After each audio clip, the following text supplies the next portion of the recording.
Good morning and welcome to Get Real America. I'm Bill Edwards. I'm Brittany Brown. Hump Day. Here we are, 25th day of January. Wow. That was went about quick. a week to go in the first month of 2023. And it flew right by, didn't it? Certainly did. And it continues to fly. We're continuing to get real here for you as well, as it's clouded up a little bit here in Savannah.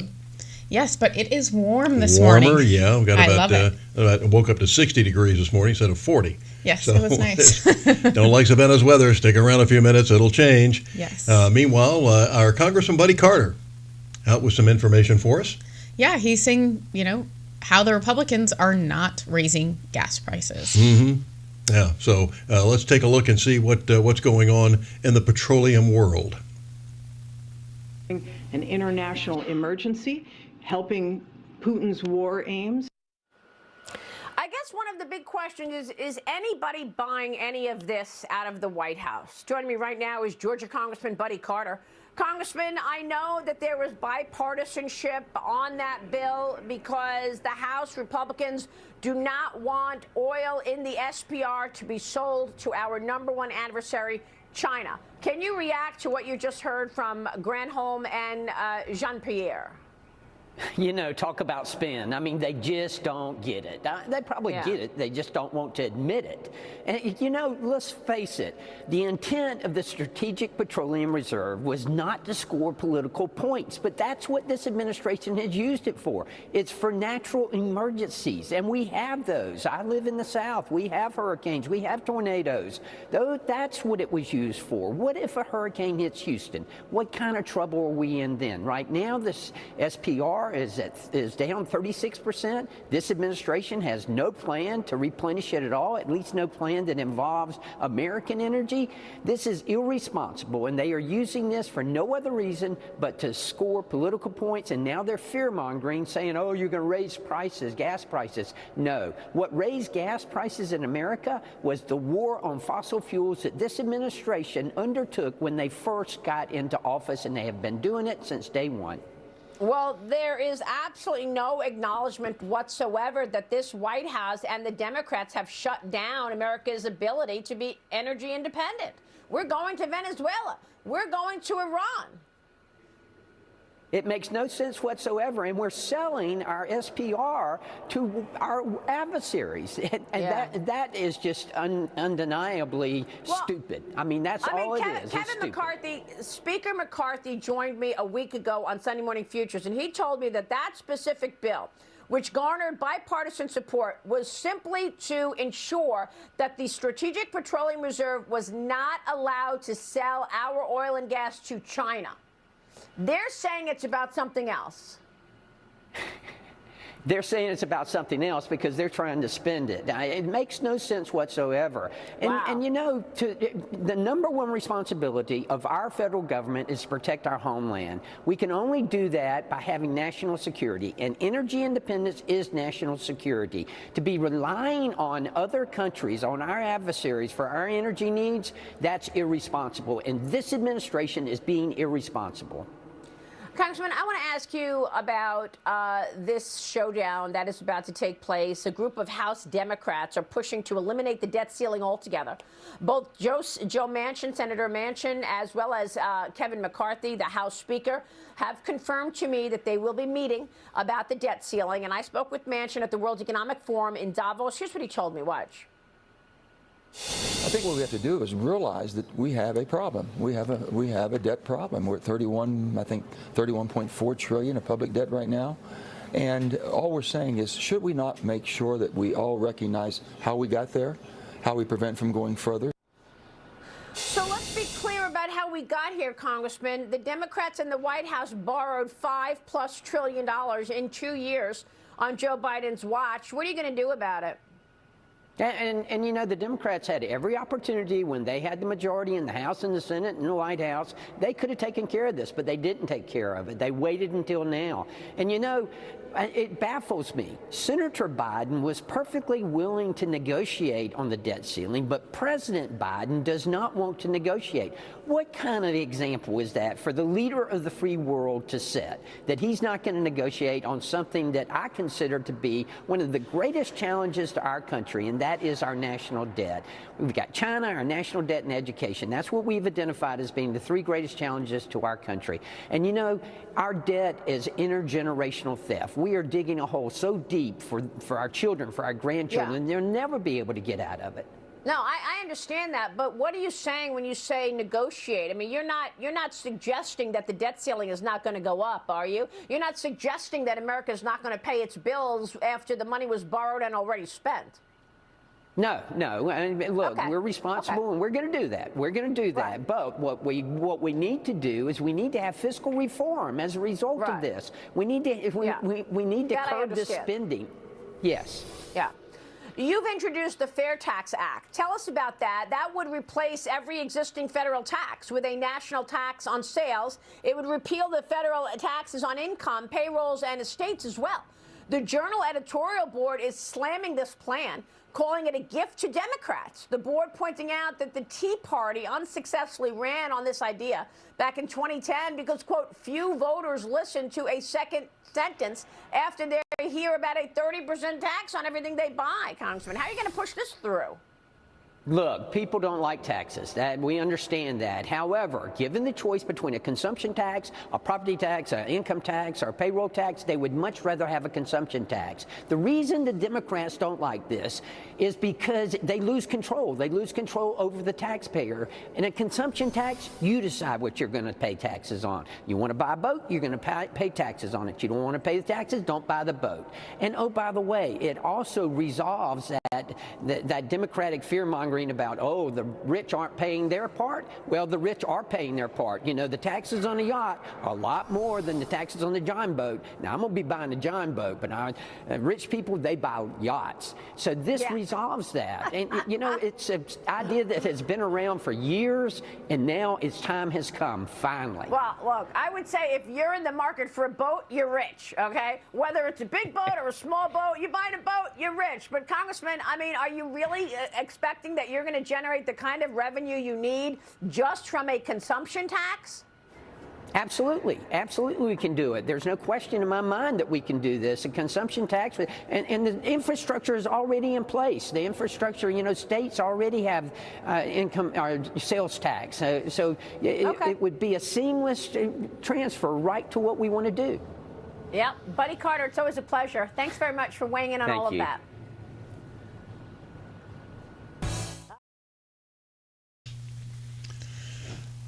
Buddy Carter telling it like it is with Maria Bartiromo on Fox Business Channel last weekend. Yeah, and, you know, he brought up a good point. They love to spend things, don't they? Oh, they do. Yeah, when they're spending other people's money, by God, it's the sky's the limit, and nothing is too good for our illegal aliens or or Ukraine.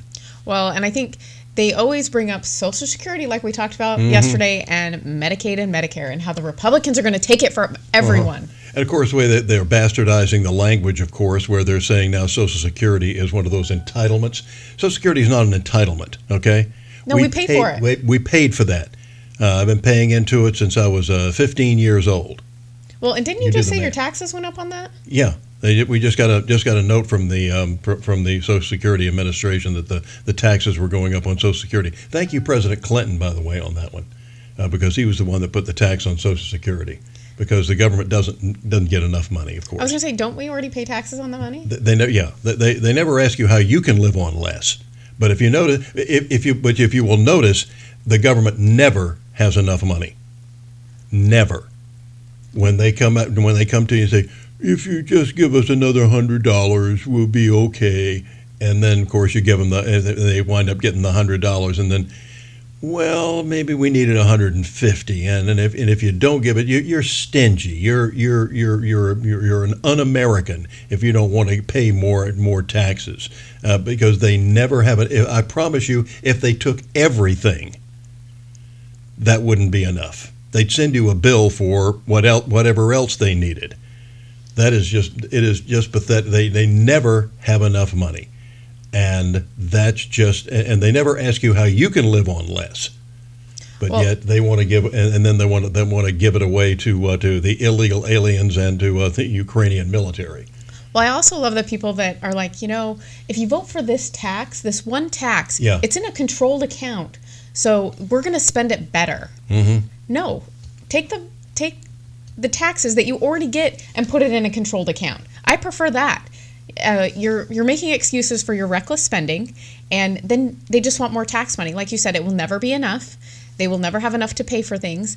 And, I think that there's a better way to do this. I agree with Buddy. I think the fair tax or the consumption tax is a much better way because, you're only paying tax on things that you purchase. And by the way, everybody pays it.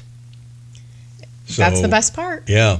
So finally, these so-called poor people have skin in the game. Thank you very much. Well, and also they might have a different opinion on taxes. Yeah. If they had to pay them. I think all of a sudden. Yeah. Of course, we've always said we get the fair tax the day that they said you get your entire paycheck, and then you have to start writing out a check to the federal government, the state government, the county government, the city government. When you see how much money is actually going out, because when you get your check now, if you still get one, but now it's mostly electronically put in. But if you get it goes down. Most people don't look at that. No. So they see the check. Okay, that's how much money I made. No, it's not. I went and looked at mine. I was putting out over $700 a month in taxes. The last job I was in, and believe me, that wasn't a high salary. I can tell you that I was not living the life of Riley on it. Well, and that's the thing that they don't understand is that, they always blame Republicans for giving their friends, the wealthy people, all these tax cuts. Yeah. It's like, I don't really care if they get a tax cut as long as I get a tax cut. Exactly. It doesn't matter. Well, and by the way, I've never worked for a poor person. You haven't? No. Oh, that's interesting. Poor people can't help poor people. It's like with our farmers. If you're growing just enough food to feed your family and maybe the neighbors, then a lot of people are going to starve to death. It is when you produce an abundance that not only do you feed yourself, but most of our American farmers are feeding the rest of the world besides. And it doesn't come because they just grew just enough.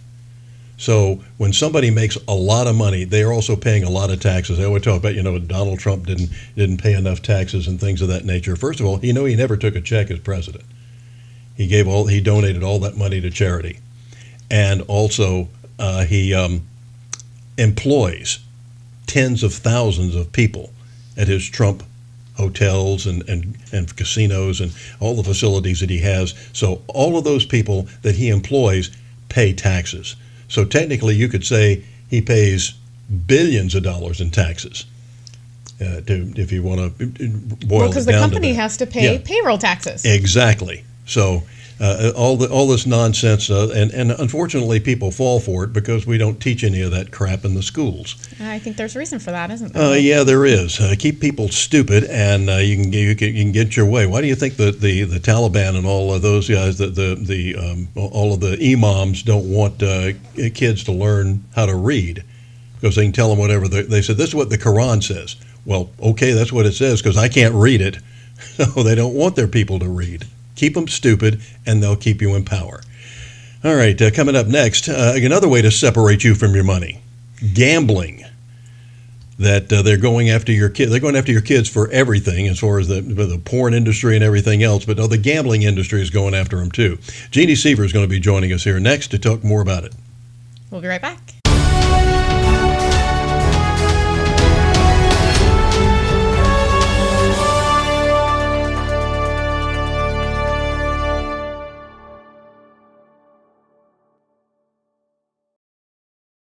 Bernard Williams Insurance and Financial Services, a locally owned and operated insurance company, proudly serving the Savannah community with integrity, security, and trust. Experience the power of the Shield since 1934. For more information, go to thepoweroftheshield.com.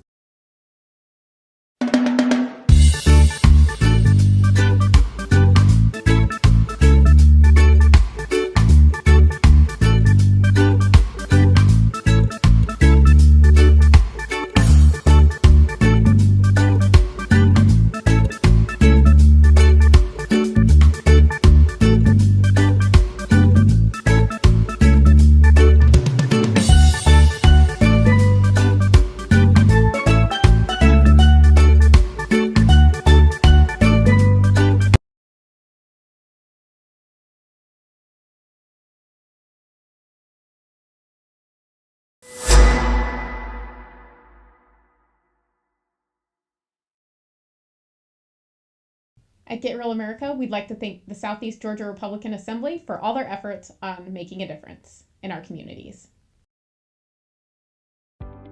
When you're looking to buy a business or sell a business, the experts at Best Business Brokers have you covered. Whether you're ready to cash in on your years of hard work or you're taking that first step in buying a business of your own, they're here to guide you through the process and make sure you get the best outcome possible. By having Best Business Brokers assist you when you buy a business or sell a business, they handle the legwork of the intricate process. This ensures a smooth transition of ownership, allowing you to get to work immediately or receive payment for your business as soon as possible. With base operations in Savannah and Charleston, they service all of Georgia and South Carolina. If you're considering starting a business here, the mild winters and 5-tiered economic areas make these the perfect places to do so. If you're ready to buy a business or sell a business, then you're ready to contact Best Business Brokers.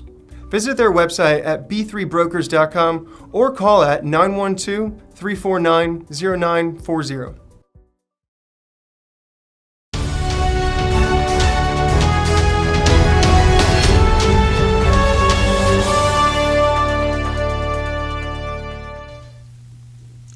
Welcome back to Get Real America. I'm Bill Edwards, and this is not Brittany Brown.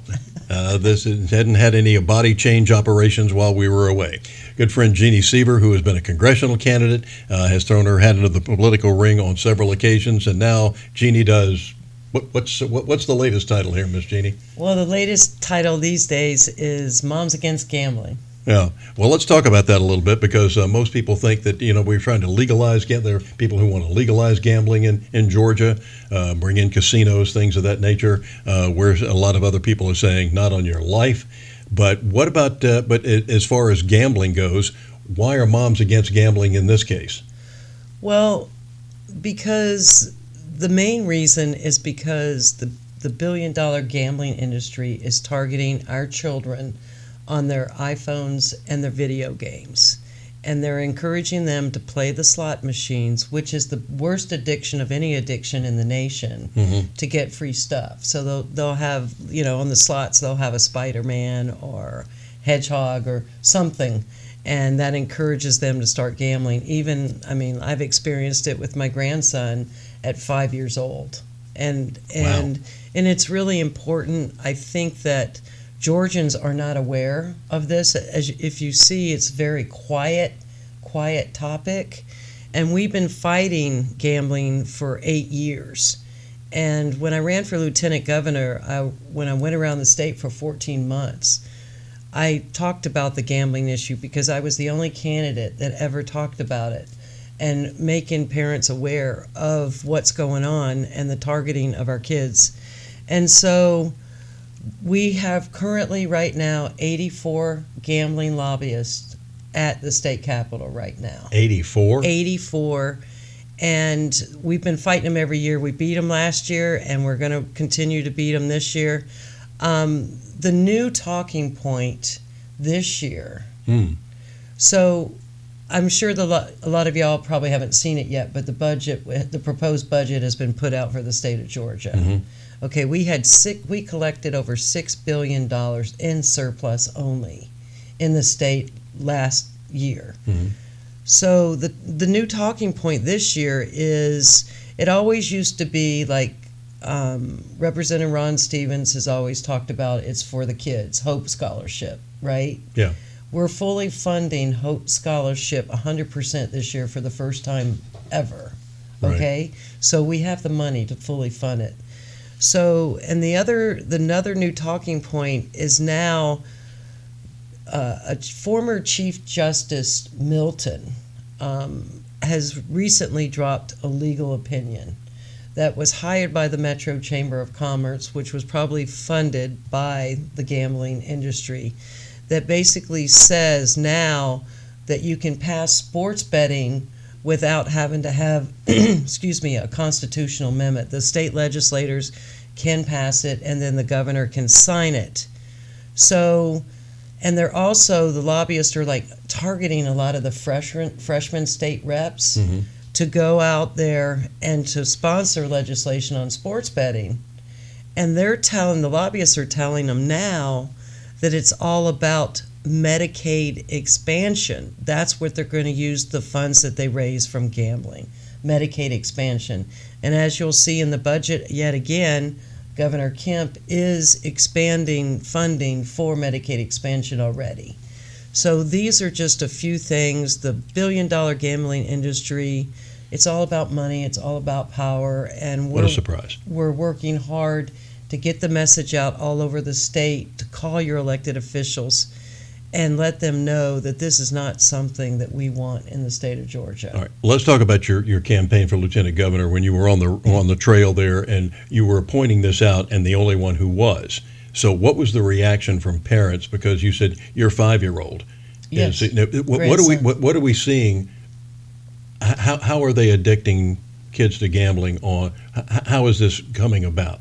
On their phone or laptop? Yes, on their iPhones or the video games. And you'll notice even now when you watch football games, you'll see encouragement for gambling.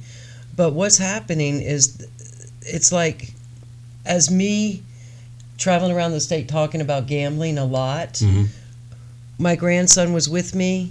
He asked to play with my phone, and 5 minutes after he started playing with it, a slot machine popped up saying, go and gamble and go and play this this function or this toy machine, and you can get free stuff. And then I saw it on there, and I went back to him and I said, Oliver, Sebastian, this is gambling and this is not acceptable and you're not going to be doing this. He goes, no, it's not, Gigi. And I go, yes, it is. And so we put the phone down, and 5 minutes later, another message popped up on my phone saying, you're going to lose your place in line. You need to get back and start playing this game again. So that's how they're doing it. Are they actually getting free stuff? Yes, they are actually getting free stuff. I don't know exactly what it is, but they're getting encouraged they are getting free stuff for themselves personally. For the kids, yeah, it's outrageous. Anything to get them to the slot machines. And I'll tell you a story. When I was traveling around, I was down in Lyons, Georgia, and I was talking about the gambling, and there was a, let's say, 10-year-old boy that was there for the first time in a GOP meeting, right? Right. And we're talking about gambling, and after I finished, he raised his hand, and he goes, Miss Seaver, and I go, yeah, and he goes, I know exactly what you're talking about. I constantly get slot machines popping up on my video games in my iPhone, encourage me to play to get free stuff. And it was like divine intervention. Out of the mouths of babes, yeah. Right, you stood up and but the parents are shocked. And so I started this Moms Against Gambling because I just want to help spread the message. And I think if more moms knew about what was going on, we'd not be happy, because the whole push for all this money, there have been studies in Georgia. Terry College has done a study, Mercer has done a study, how catastrophic this would be for Georgia to legalize any kind of gambling. And $1 that we raise for gambling, $4 will be spent on the state. State government will have to spend for the total destruction of the family and mental health services, because, like I said, the slot machines is the worst addiction of any addiction in the nation. And 1 out of 5 people that become addicted to gambling attempt suicide. And there was a recent study that came out that 1 out of 5 of our veterans that become addicted do commit suicide, because it's a total destruction of our family. And the thing about it is that really bothers me is that this session, they are pushing that they get this illegal opinion out that somebody pays big bucks for this legal opinion to be written. Obviously, the legislators can't get the votes, because in order to put it on the referendum, which is what they've been talking about, you have to have 2/3 vote, and they don't have it. So now they're trying this other way by saying you don't have to have a constitutional amendment. You can go ahead and pass sports betting in Georgia.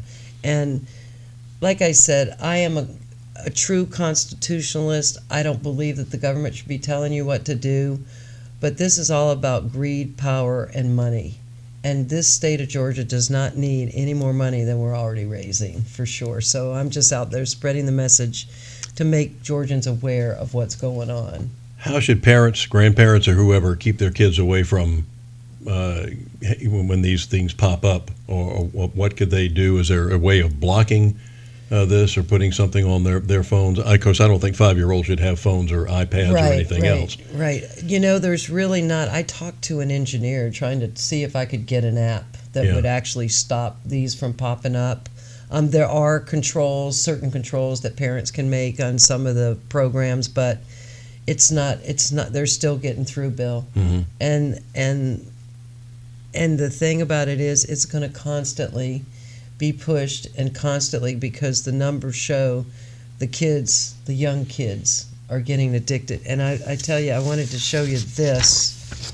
This is when I campaigned around the state, I showed them this because this is Newsweek. There are a lot of articles, and the thing about it is, if you go into these convenience stores and you see all the slot machines, which is through the Georgia Lottery now, all you see are lower income families there spending their money that they should have walked in and probably bought bread or milk for their kids. They're going in and spending it on the slot machines and then going and buying lottery tickets. So I'm just out there to try to build the message and let people know, be aware of what destruction. And I know that I've heard this year that there's going to have to be a lot of Democrats to get on board. Well, good luck with that. Yeah. So I don't know, Bill, but I just hope that anything I can do to build awareness to our parents, because gambling is a terrible, terrible, terrible addiction. Mm-hmm. All right. Where the minute we have left, where can people go for more information on how they get on board? Yes, there is a website. It's momsagainstgambling.com. It's got all the information there that you need. There's a lot of articles, and there's a national organization that we're working with called Stop Predatory Gambling. They're helping us spread the message, and there's a lot of information which you can find on my website, the Moms Against Gambling website, about other information that they can access. Okay. Thank you very much. Jeannie Seaver, thanks very much for coming in. Thank you so much for having me, Bill. MomsAgainstGambling.com. Is that right? MomsAgainstGambling.com. All right. All right. Coming up next, Star Parker was in town last week. We had to fight our way through the media horde in order to get it. No, we didn't. We'll be back to talk more about hear some of her comments coming up next here on Get Real America.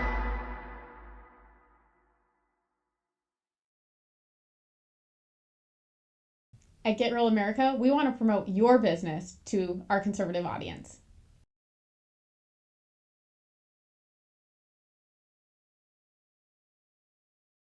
At Get Real America, we want to make sure that the real story gets out, and you can help us as a sponsor or as an advertiser to make sure that that word does get out to the community.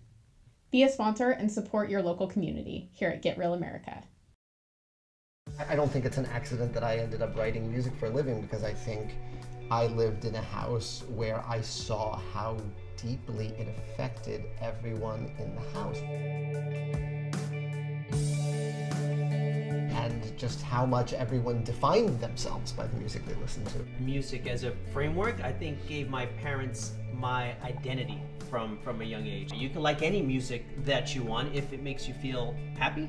And now when I hear certain songs, I think of them, and I think of them in their happiest state, and it makes me happy. If they seem like they're having trouble talking about something, I try to tell them about a time when I felt something similar. Whatever the issue was, we would tell them the pros and cons and how important it was that they had come to us, because we could always help them. I think the real important point, we always told them, no matter what you do, no matter what happens, we will help you through it no matter what it is. Bernard Williams Insurance and Financial Services, a locally owned and operated insurance company, proudly serving the Savannah community with integrity, security, and trust. Experience the power of the Shield since 1934. For more information, go to thepoweroftheshield.com.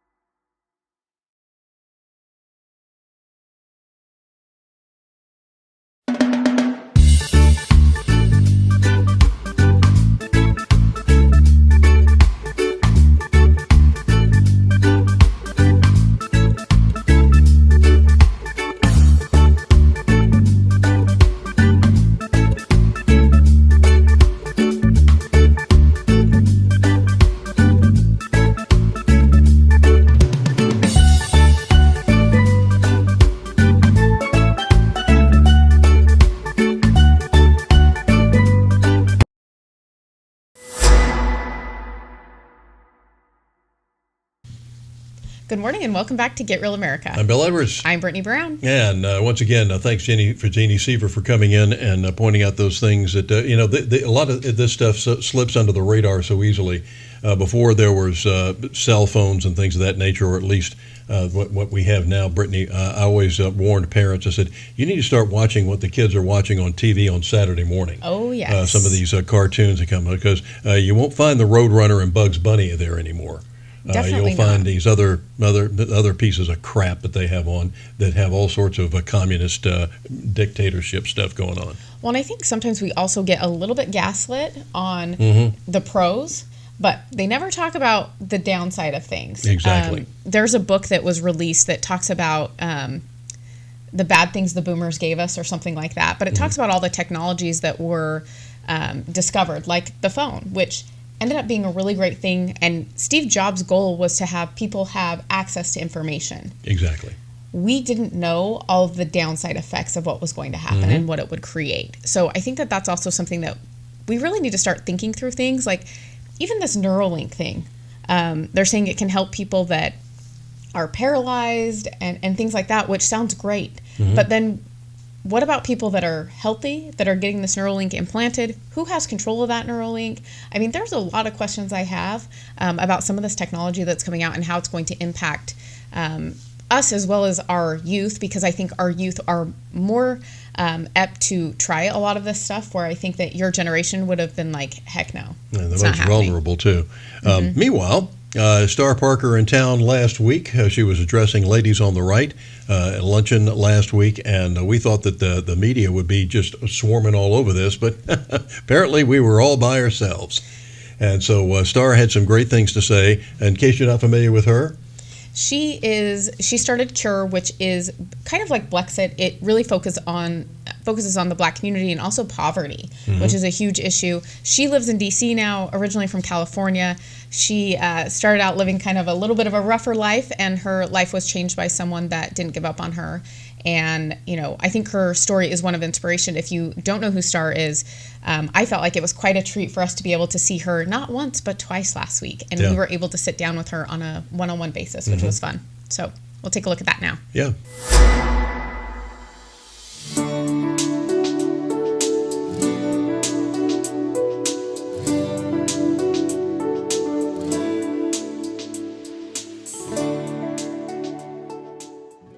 Well, it's an honor and a pleasure to be talking with Star Parker, a star indeed among us conservatives. And Star, what brings you to town?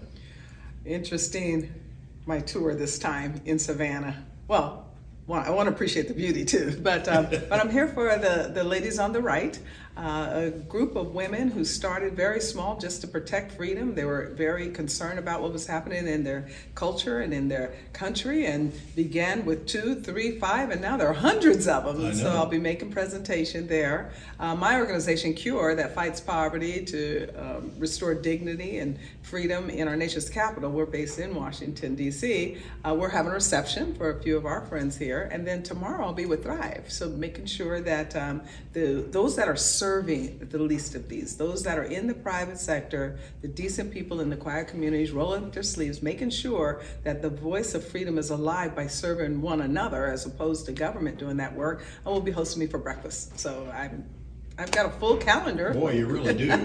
What is your message today? Because this is, I think we're gaining momentum, but right now we're fighting the Democrat Party as well as the media, but I repeat myself, and other organizations as well that are trying to destroy America. I'm going to talk about some principles of how we can go for the smallest areas to build our civil society or rebuild our civil society. But I want to remind folks also that we've always been fight. Our country was birthed in fight and struggle. So sometimes we can get a little depressed thinking we're on the fight. We have to fight because darkness always wants to prevail against light.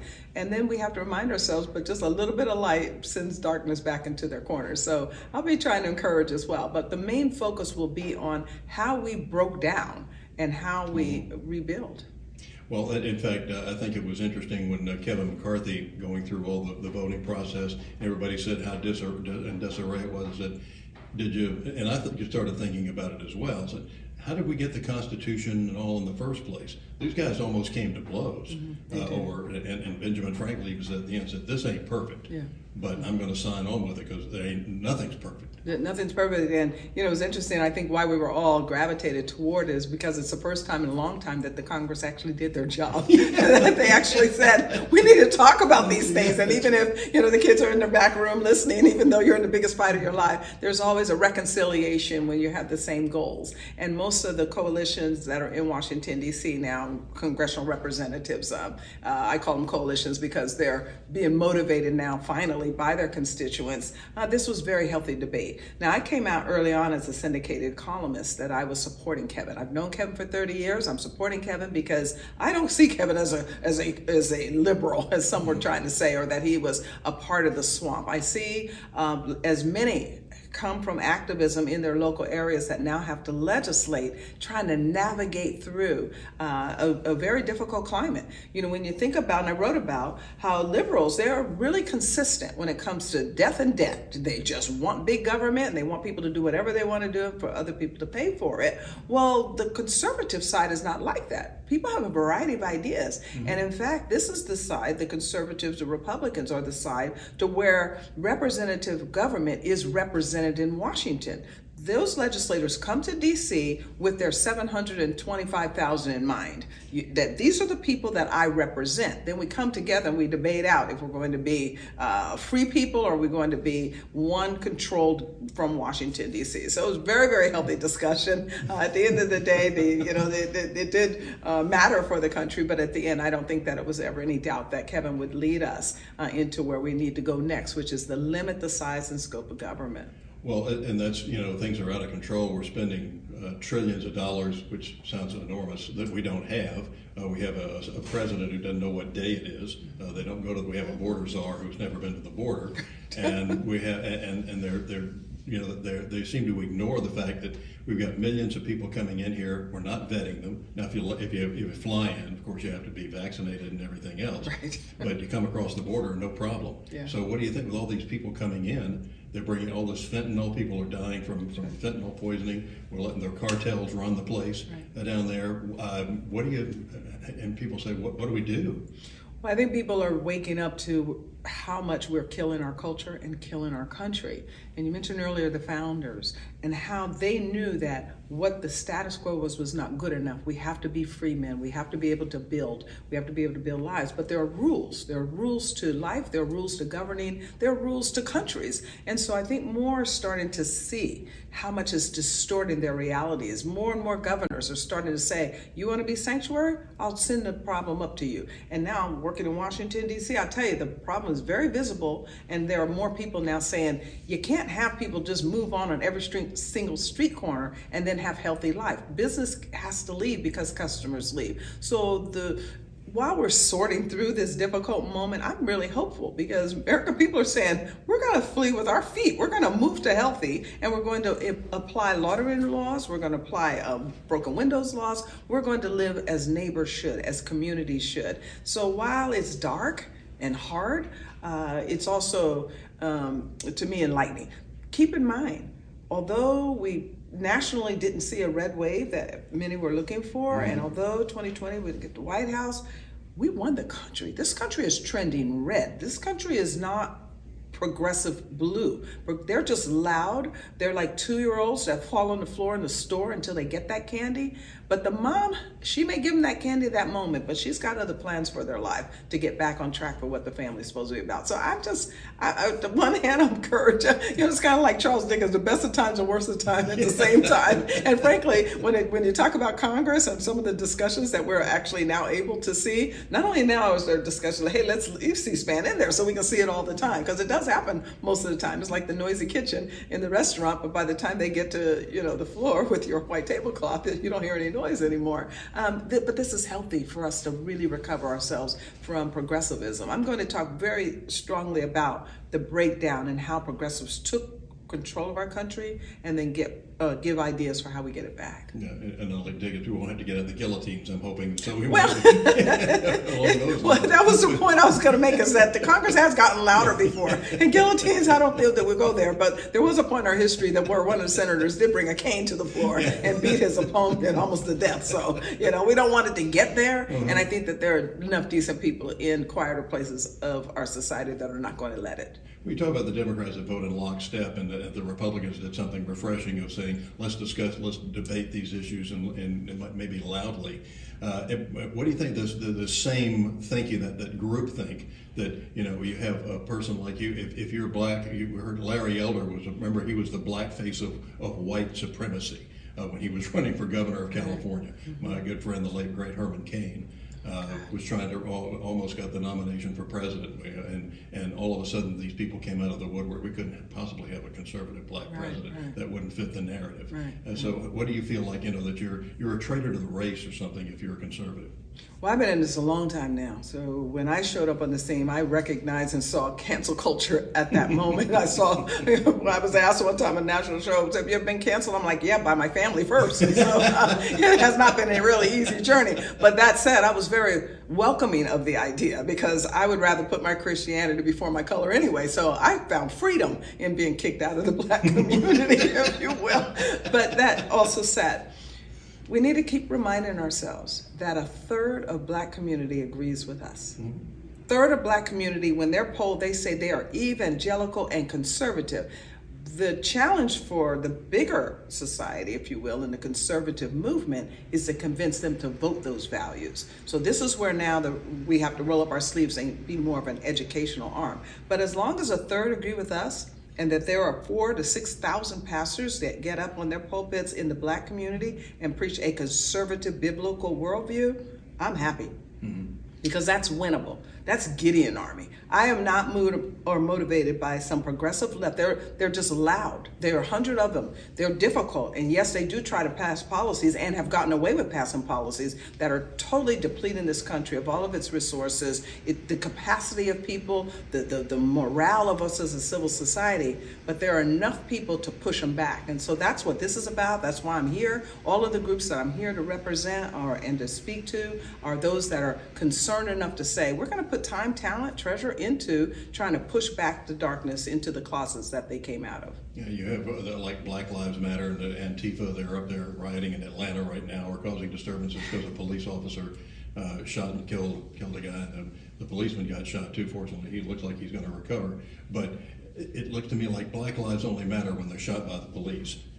In Chicago, every or weekend, a person, a white, yes. Because now you have a situation up in north of I think it was in Maryland, where someone did shoot a young man that was trying to break into their car. And so any and every time that you have a shooting, you're going to see that progressive left attempt to push their Marxism into society based on fear. They know that African Americans are very sensitive to this message of perception of racism business, if you will. They're very sensitive to that messaging. And I don't believe on the right have done enough to address it so that people will calm down and know that that is not the reality. News is out of the ordinary. It's the extraordinary.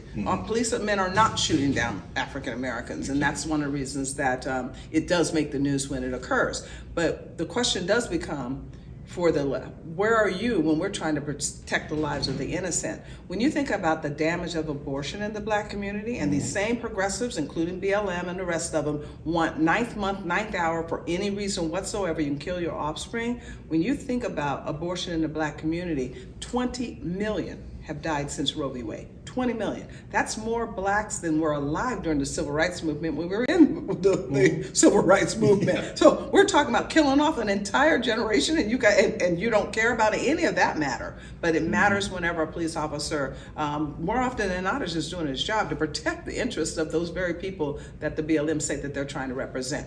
CURE, my organization, is a counter voice to all of this. So we make sure that the message of conservative is alive. We call ourselves the 3 C's, the principles of Christianity, the virtues of capitalism, and the rule of law that's outlined in our Constitution. That's how we focus. That's how we try to win the battle. against them. Star, what do you think of all this the wokeism we're feeling now, renaming everything? This used to be the Plantation Club. It's now the Palmetto Club. Yeah. There's a lady that was featured in the paper today wants to change wants to get rid of the word plantation altogether because it's racist, and they want to change the names of some squares downtown. We want to change the name of some military bases that were named after Confederate. Oh, they're making that. Yeah, that's doing already. And taking a lot of the Confederate monuments down and things of that nature. Yeah. Well, when you erase history, you don't know where you're going for the future, for one thing. And you're right, and that thing is so out of control now that in the social worker world, even in the school like USC is saying, well, we can't use the word field anymore. It's like, I mean, California wasn't even a slave state. It wasn't even a state. And you can't use the word field. Okay, so we can't ever talk about a field. So you're going to rename everything in the vocabulary, but at the same time, we want to educate a population. Well, what are they going to learn? I mean, all the words have new meanings. So I think it's short-lived. But it does takes outing, if you will. We have to talk about what that hard left is doing. And wokeism is not just now in the vocabulary business. They're in the business of making sure that Christians don't have a voice anywhere in our society. They're in the business to make sure that everybody buys their idea of DEI, diversity, equity, inclusion. They're in the business of ESG, making sure that everyone's environmental friendly, that they have governance that is consistent with government, and then the sustainability, which means that you don't buy anything without our permission. So look, what we should have learned during that time of slavery, if we can even mention that word anymore, plantation. What we should have learned during that era of Jim Crow. Horrible times in our American history. Horrible things have happened in a lot of places, the Democrats, all the places. But the principle and the lesson we should have all learned from it is that force is not an American ideal. We don't force.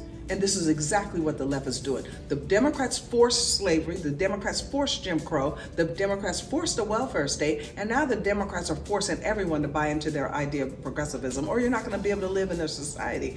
There are enough Americans that are still pushing back. So I'm encouraged about that. I'm encouraged that we not only saw a Tea Party, but that we saw Donald Trump. We needed a Constantine. We needed someone to come in there and stop the persecution, stop the killing. And now we sorted through to say, okay, can we get back to principles? Can we get back to policies that we can all live as a free people under God? And while we're in that debate, it's pretty noisy.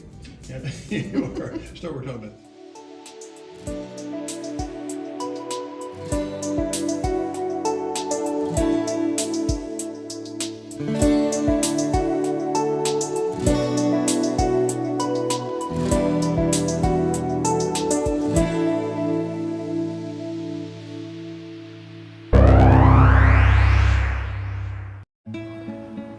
Gracias. Thank you. What's wrong, mijo? Donating to a pet's medical care can keep families together. Pets and people belong together. Learn more at petsandpeopletogether.org. Bernard Williams Insurance and Financial Services, a locally owned and operated insurance company, proudly serving the Savannah community with integrity, security, and trust. Experience the power of the Shield since 1934. For more information, go to thepoweroftheshield.com.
Good morning and welcome back to Get Real America. I'm Bill Edwards. I'm Brittany Brown. Going down the home stretch here on this Wednesday morning, hump day.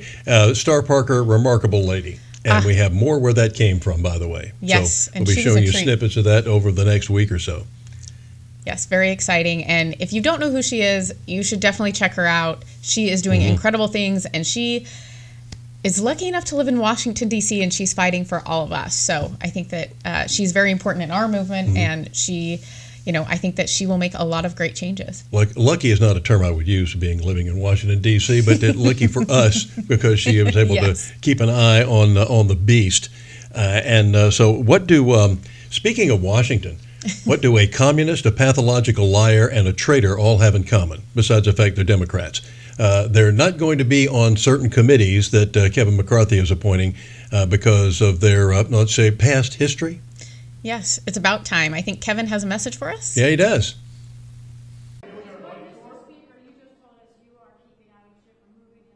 Intel committee. Is Santos on the Intel committee? Am I allowing Schiff to be on other committees? Go right ahead. Because you have direct power over who goes on Intel, you also will be able to raise for your full House, taking off other Democrats, perhaps Representative Omar. But you said that lying to us is something that means you should be removed from the Intelligence Committee. But why is it not a factor? Well, let me be very. This is a man who should not be on committee, something you do have power over. He's gotten elected by his district, so. Okay, let me be very clear and respectful to you.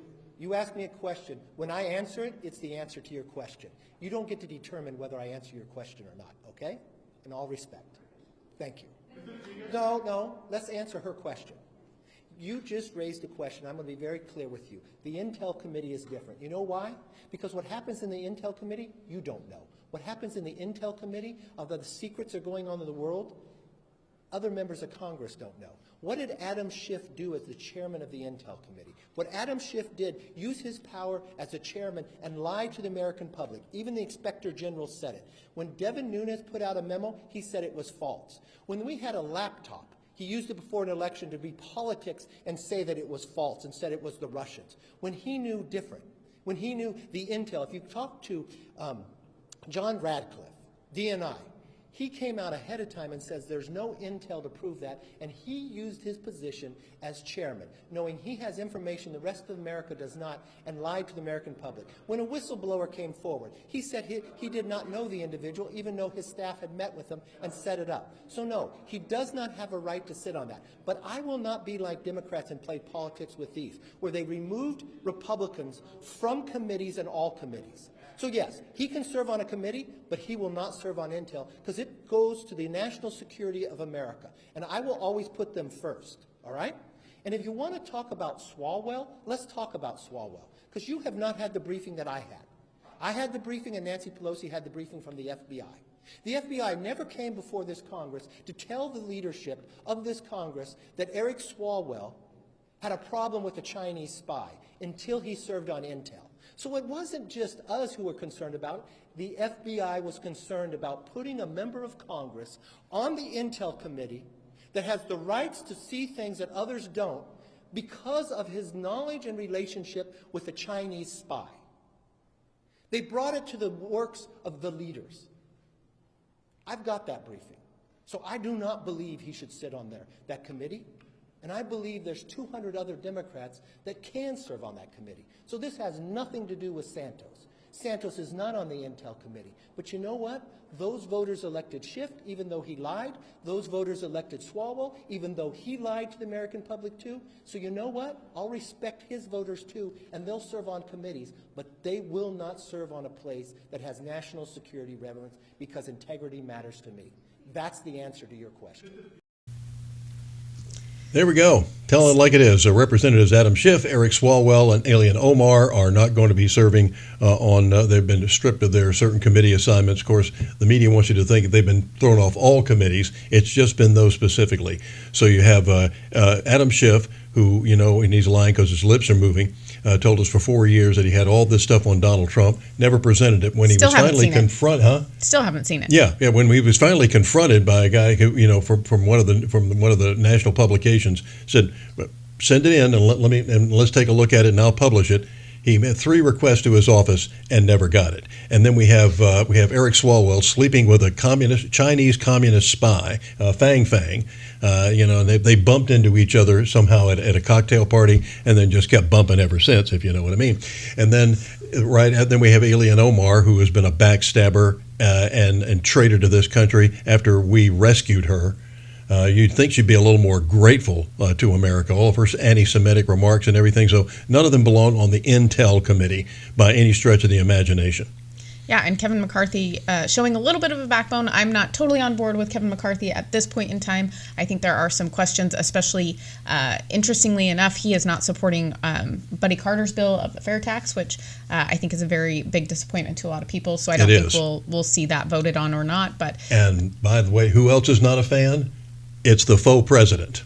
Oh, yeah. No negotiating, right? Yeah, that's right. No negotiating on all this budget stuff. Yeah, here's what he had to say.